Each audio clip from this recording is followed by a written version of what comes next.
Before we begin this episode, as always, I'd like to acknowledge the traditional owners and custodians of the land that the following episode was recorded on, the Arakwal people of the Bunge Nation, and pay my respects to elders past, present, and emerging. So this time it's a bit of a different episode. If you listened into the previous episodes, you probably noticed that there was an extra that I added about the recent flood. The two following episodes, the interview with Mark and the interview with Nicki, were both pre-recorded and pre-produced, and they were running on a scheduled release. And this is the first episode that I'm recording basically after the recent floods. So I just wanted to fill everybody in where we're at and what the situation is. On the day 3 weeks ago, the east coast of Australia got hit by the worst floods that people remember, that I remember. Some people say it was a 1 in a 500-year flood. And ever since, we've been dealing with the consequences for the region. It's absolutely heartbreaking to see towns such as Lismore, where the entire CBD and vast numbers of residential areas completely went under, not just one level, but 2 or 2.5, sometimes more. Even the huge shopping center, which was built flood safe on stilts, went under. So it wasn't that flood safe after all. The CBD still doesn't have power 3 weeks in. Most people have thrown out all the belongings, and there are piles of rubbish in the street which are being removed at the moment, one by one, but the stink is unbelievable. There is running water, which is the good thing, but in most sections don't have electricity.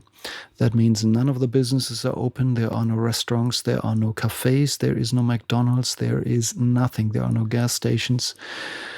A lot of people thousands of people had to leave their homes and now get back in and see and deal with the damage. And for the last 3 weeks, I've been juggling my own life with my family and my jobs and my business. And basically every spare afternoon, every spare day, I went down to Lismore with my work boots and gloves and helped. And I'm pretty exhausted, in all honesty. My back hurts, but look, I don't want to complain. I have no reason to complain because I was one of the lucky ones.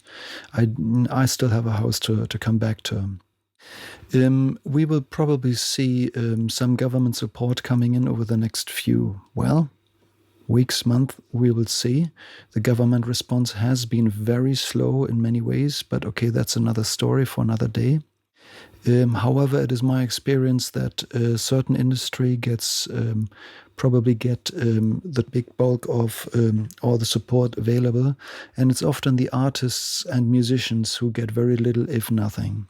So this is yet another call on everybody to put pressure on your local PMs and make sure that the artist community gets the help they so desperately need right now. A few days ago, I helped a friend clean out his studio in Lismore, which went under. Some amazing instruments, some vintage electronics, all went into the skip, and it's absolutely heartbreaking to see. And this is the time where help is desperately needed to get the local music scene back on their feet. And I definitely want to do my part, and I thought it over the last couple of weeks, and I have an idea that I want to share with you today. And it's what I call the Flood Songs Project. So in short, I want to encourage all the musicians who were affected by the floods in Lismore, in Mullumbimby, in Main Arm, in Murwillumbah, in Kurokai, and up and down the coast further, to take all the amazing stories that you probably have heard and put them into songs.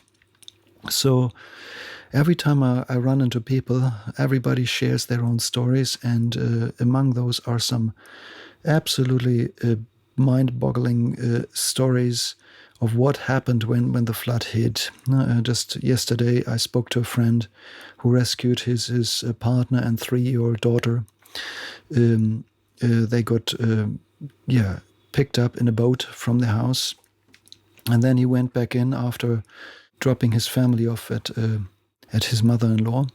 And he went back in and rescued people off the roofs. And the stories that I heard were just absolutely phenomenal. Those are the stories that we will probably pass on to our grandkids.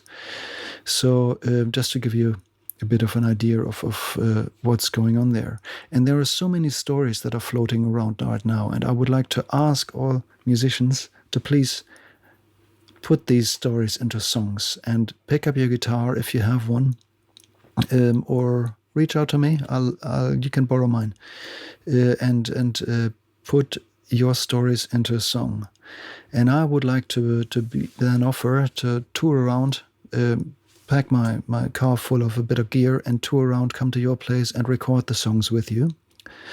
And of course, I'm going to mix and master all of this, and all of this will be free. I don't want to see a cent for any of this, but I would like to ask as many musicians as possible to please put your stories into song and record them with me. And I will then take care of all the production and everything. And then my idea is to put it all out as a various artist compilation, which we can call the Flood Song Project. That's a working title, so if somebody's got a better idea, I'm definitely open for that. But I want to publish the music and give all the royalties to the musicians, of course, who write these songs. And I'll even sign you up for distribution services for my own pocket. I'm happy to do that, no problem at all. And so that these songs eventually turn into a bit of a return for local musicians, and to build the music industry up again step by step. And I want to do my little thing to just contribute a little bit, which I believe would be an amazing thing to do. So I definitely need your help to pull all of this off. And the first and foremost thing is to please go to the show notes. Now I've got a little dog right next to me wanting attention. Hey, Rosie. So please go to the show notes. I put the link in the show notes for a web page that I designed for that. It's called mixartist.com.au/flood_songs in one word, flood songs, no space, mixartist.com.au/flood songs. And this is basically live today. So please have a look there. You can read through. Please invite others to join, and get other people on board, and spread the message to every musician, to every artist in the flood-affected areas that you know, and invite them to turn their stories of pain or suffering or trauma or hope into something amazing tune, and I'll come around and record that with you. Okay, that's the idea for my Flood Songs project. I will continue to head out every weekend whenever I can to help out people, and this will go on for many more weeks, months, who knows, maybe years. This is a short episode, the Flood Songs project. I hope this is something that you can get behind. Help me to share it, please. This is the most important part. Reach out to everybody who who might benefit from this and who could contribute. The Flood Songs project. Thank you for your help with that. I'll speak to you again next week, hopefully with a full-length episode then. Okay, bye for now, everybody. Thanks for listening.